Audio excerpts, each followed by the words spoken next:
Bonjour, merci de nous rejoindre pour le second numéro de Ma Région et moi sur lyonmac.com consacré à la région Auvergne-Rhône-Alpes que vous retrouvez tous les premiers mardis du mois sur lyonmac.com. Un deuxième numéro qui est consacré à la région la mieux gérée de France. Le 10 décembre 2021, l'agence de notation Standard & Poor's a confirmé la notation AA de la région Auvergne-Rhône-Alpes, la meilleure note possible pour une collectivité, une note qui reflète le très fort pilotage budgétaire de la région et sa rigueur financière. Alors, quels sont les leviers pour maîtriser la dette de la région tout en investissant?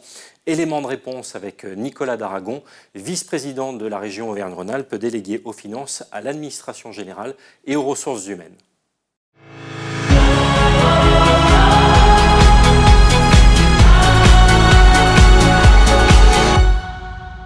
Bonjour Nicolas Daragon. Bonjour. J'ai évoqué cette notation de Standard & Poor's qui intervient à la suite de la crise sanitaire. Un plan de relance économique d'1 milliard d'euros. Jamais la région n'aura autant investi pour son avenir. Alors, on s'est intégré évidemment dans le plan de relance. On a programmé un certain nombre d'investissements supplémentaires pour aider au redémarrage post-Covid, ou en tout cas la période la plus tendue du Covid quand on a été confiné. Mais la région, de toute façon, n'a jamais autant investi. Je voudrais simplement rappeler que lorsque nous sommes arrivés en 2015, les deux régions fusionnées investissaient 716 millions d'euros par an. En 2021, nous aurons investi plus d'1,4 milliard. En 2022, nous avons programmé 1,450 milliard d'euros d'investissement. Donc une région très présente sur les territoires, très présente aux côtés des communes, très présente aux côtés des entrepreneurs, qu'ils soient artisans, commerçants, chefs d'entreprise, pour aider au démarrage, au redémarrage de l'économie tout de suite après cette crise sanitaire qui a ralenti la France entière. Alors, la région la mieux gérée de France, c'est en 3 points, les finances, l'administration générale et les ressources humaines. On va commencer avec les finances, maîtriser le budget global de la région dans son investissement, mais aussi dans son fonctionnement. Alors, c'était un engagement du mandat précédent, c'était réduire les dépenses de fonctionnement, parce que finalement, c'est celles qui se reproduisent tous les ans. Et donc, si on réduit ces dépenses de fonctionnement, on peut investir plus. On avait fixé comme objectif 300 millions d'euros. Nous avons économisé plus de 300 millions d'euros sur le fonctionnement de la région, ce qui signifie qu'on a dégagé des marges de manœuvre, un autofinancement supérieur pour pouvoir investir beaucoup plus. On a dans le même temps baissé les 2 taxes dont nous disposons, baissé la fiscalité ménage finalement, c'est-à-dire les taxes sur les cartes grises et les taxes sur le carburant, dont on voit aujourd'hui l'explosion du fait des taxes nationales. Évidemment, nous avons tenté de désendetter progressivement la région. Et pourtant, dans le même temps, nous avons continué d'investir et investi encore plus. Comment on fait? Tout simplement parce qu'on a des dépenses récurrentes moins importantes. Et donc, ces dépenses récurrentes moins importantes, on les consacre en totalité à l'investissement pour accompagner les acteurs du territoire. Alors, on a sur le budget 2022 3 priorités. La relocalisation avec près de 600 millions d'euros, 568 millions d'euros qui ont été dédiés à la réindustrialisation d'abord. Ça veut dire accompagner les industriels qui veulent investir pour créer de l'emploi localement. On a décidé de conditionner les aides que nous versons la région au fait d'employer localement et d'utiliser des matières premières locales. On incite beaucoup à la consommation des produits agricoles issus de notre région, qui est une des premières région agricole de France, que ce soit pour la restauration scolaire, où on a donné l'exemple dans les lycées, mais évidemment pour tous nos partenaires. Nous accompagnons la modernisation de l'agriculture en général pour faciliter les filières courtes, pour faire que nos agriculteurs restent debout malgré les crises climatiques qu'ils ont pu connaître. Nous avons accompagné fortement le développement du tourisme, c'était ma délégation dans le mandat précédent, sur des sujets clés comme la montagne. On sait que près de 70% du PIB régional du tourisme est réalisé dans notre montagne. Donc on a tout fait pour préserver la ressource en neige, pour préserver l'hébergement, faire que l'offre reste très présente. Et puis évidemment, on a beaucoup appuyé sur la formation, celle qui conduit vers l'emploi. Il y a eu beaucoup plus d'entrées en formation pendant le mandat précédent, 2015-2021, que ce qu'il y en avait eu dans les mandats précédents, tout simplement parce qu'on a mis en place des formations plus attractives et donc qui débouchent sur l'emploi. Ça, c'est sur la relocalisation. Sur la santé, nous allons accompagner les hôpitaux locaux. On sait que les hôpitaux principaux, les CHU, ceux qui sont dans les grandes villes, sont globalement accompagnés. Ce sont les hôpitaux locaux qui sont en souffrance. On a choisi de les accompagner. Les maisons de santé, la réimplantation de médecins. Donc ce sont des sujets sur lesquels on va intervenir. Et sur ce qui est de la sécurité, c'est un sujet très transversal. On intervient dans les transports. On a dit qu'on mettrait des caméras partout dans les moyens de transport. On intervient dans les lycées avec une équipe mobile qui va aller vérifier que les conditions de sécurité sont présentes et calmer le jeu quand c'est nécessaire. On intervient auprès des communes qui s'équipent en vidéoprotection. On est présent sur toute la chaîne de la sécurité pour assurer un peu de tranquillité à nos concitoyens alors qu'il y a eu beaucoup de retraits de la part d'un certain nombre de communes. Alors, vous avez évoqué le tourisme. On pourrait peut-être donner un exemple d'une commune que vous avez aidée dans la Drôme qui s'appelle Montbrun-les-Bains. Alors Montbrun-les-Bains, c'est une commune thermale qui se situe dans le sud de la Drôme, qui a un potentiel de développement très fort, qui nous a présenté dans le cadre du plan thermalisme un projet d'investissement important porté par un opérateur privé, un projet d'investissement de l'ordre de 5 millions d'euros sur lequel la région a pris l'engagement de prendre en charge 1,5 million d'euros d'investissement. Tout ça pour que le nombre de thermalistes augmente et donc que l'activité économique dans cette commune se maintienne. Et quand on intervient sur les thermes, ça n'est pas suffisant. On ne va pas avoir des thermalistes qui rentrent dans des thermes magnifiques et puis quand ils sortent, le village est parfois un peu dégradé parce que c'est une petite commune de 400 habitants qui n'a pas forcément les moyens d'investir seule.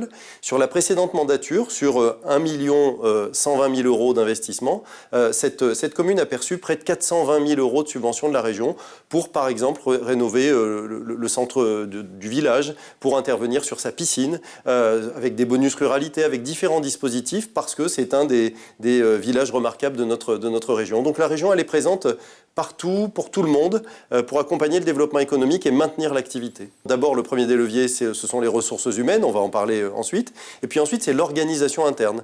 Comment on fait que la machine fonctionne, que les services peuvent agir efficacement en ayant un système qui est rodé. C'est ce qu'on a voulu faire.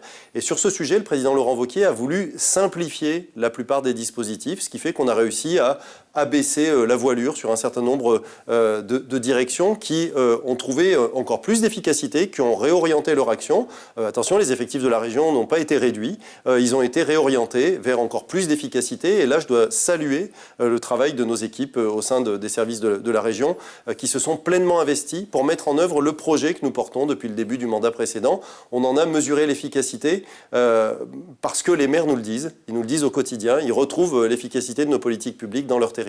Évidemment, tout ça pour assurer les missions de service public de la région. Bien sûr, ces missions de service public, elles sont sur des sujets essentiels dans le quotidien de nos concitoyens. Je pense au transport, par exemple, dont nous avons une partie de la compétence, en partenariat évidemment avec la SNCF notamment, dont les lycées, c'est important que nos jeunes lycéens puissent être accueillis dans de bonnes conditions, dont la formation, et là on est dans une période où on parle beaucoup de formation sanitaire, on manque d'infirmiers, on manque d'aides-soignants, donc on a beaucoup actionné sur ces leviers-là.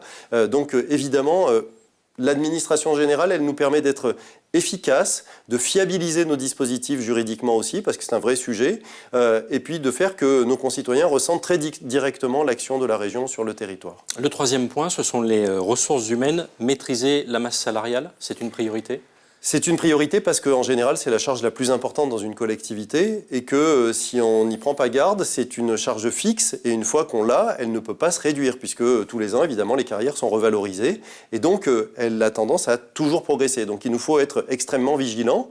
C'est le principal capital du Conseil régional, ces hommes et ces femmes qui font le travail au quotidien sur le terrain. Pour conclure, on peut dire que la région la mieux gérée de France, c'est un compromis entre l'augmentation de l'investissement tout en maîtrisant l'endettement.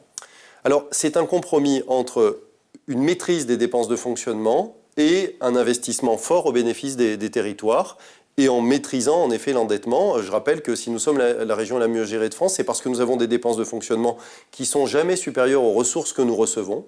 C'est parce que ça nous permet de dégager des marges de manœuvre et donc d'emprunter à des taux très bas et que nous désendettons la région en 3,1 années, ce qui est un chiffre vraiment exceptionnel par rapport aux autres régions qui sont parfois sur 12 années.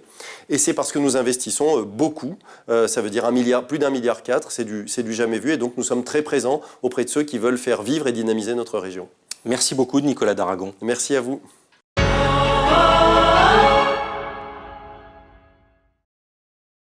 Et nous recevons Didier Gillet, le maire de Montbrun-les-Bains. Bonjour Didier Gillet. Bonjour. Vous êtes le maire de Montbrun-les-Bains, dans la Drôme. Tout à fait. Pourriez-vous nous expliquer quels sont les projets sur lesquels la région Auvergne-Rhône-Alpes vous a aidé ou vous aide actuellement ? Tout à fait. Donc la région Auvergne-Rhône-Alpes nous aide sur 2 gros dossiers sur notre village. Déjà le premier, c'est l'accompagnement sur notre projet thermal, projet qui date de quelques années. dont on a répondu déjà en 2018 donc à l'appel à projet donc sur le plan thermal de la région, la volonté de la région Auvergne-Rhône-Alpes de développer le thermalisme.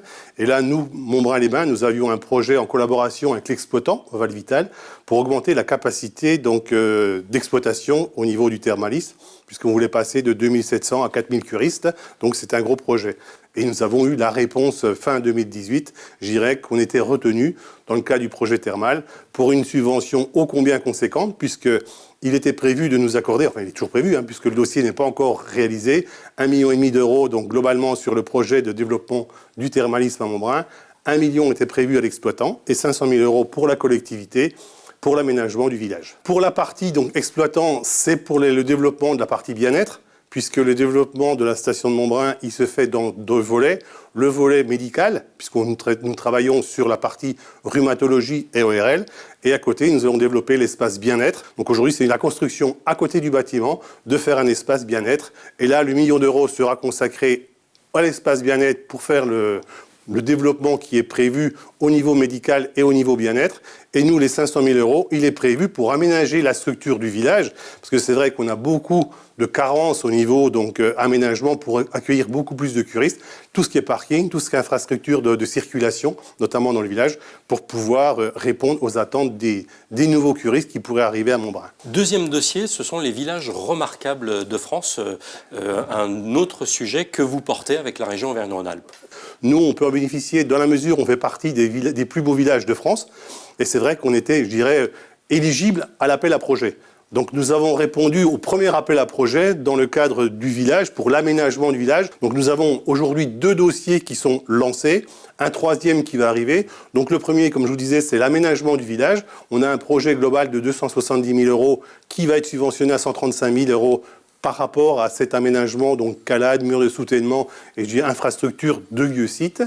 Le deuxième projet, c'est l'aménagement donc du beffroi. C'est une grosse structure qui a 400 ans, donc qu'on veut consolider, qu'on veut rendre visitable donc aux gens circulant dans le village. Donc là, c'est un projet de 500 000 euros. Donc on va travailler sur le ravèlement des façades et tout ce qui est boiserie et tout ce qui est ferronnerie pour pouvoir rendre encore ce site ancien encore plus agréable et qu'on puisse garder ce label des plus beaux villages. Donc c'est vrai que sur ces 3 dossiers, donc village remarquable, on est encore aidé.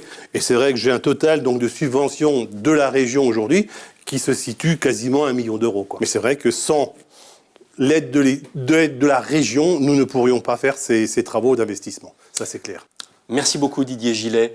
Voilà pour ce deuxième rendez-vous de lyonmac.com, ma région et moi, avec la région Auvergne-Rhône-Alpes, qui était consacrée à la gestion du budget de la région Auvergne-Rhône-Alpes. Le mois prochain, rendez-vous avec Jean-Pierre Tête, le vice-président délégué à l'agriculture. Nous serons à Paris au Salon international de l'agriculture.